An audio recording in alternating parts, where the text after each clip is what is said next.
آج افغانستان میں 20 سال کی جنگ کے بعد امریکہ کو شکست ہوئی.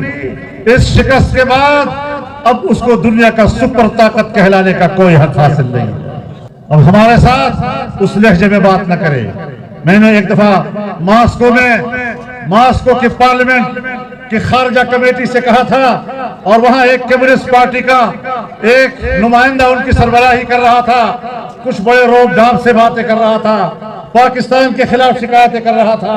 میں نے کہا بات سنو، اب تم سوویت یونین نہیں ہو، اب تم رشین فیڈریشن ہو، اپنے لیول پر بات کرو، اب تم عالمی قوت نہیں رہے ہو. میں آج وہی بات امریکہ سے کہنا چاہتا ہوں کہ آپ اب اس قوت کے ساتھ بات نہ کریں، اس لہجے کے ساتھ بات نہ کریں. آپ ایک شکست خوردہ ملک کی حیثیت سے بات کریں تو ہم آپ کے ساتھ بات کرنے کو تیار ہیں. ہم نے ہمیشہ ایک بات کہی ہے، اور میرے ساتھیوں، تمام زندگی آپ میرا ایک جملہ یاد رکھتے ہیں کہ ہم کسی بھی ملک کے ساتھ برابری کی بنیاد پر دوستی کے قائل ضرور ہیں، لیکن ہم اگر انکار کرتے ہیں تو آقا اور غلام کا انکار کرتے ہیں. میرے محترم دوستو، ہمیں پاکستان کا مفاد عزیز ہے.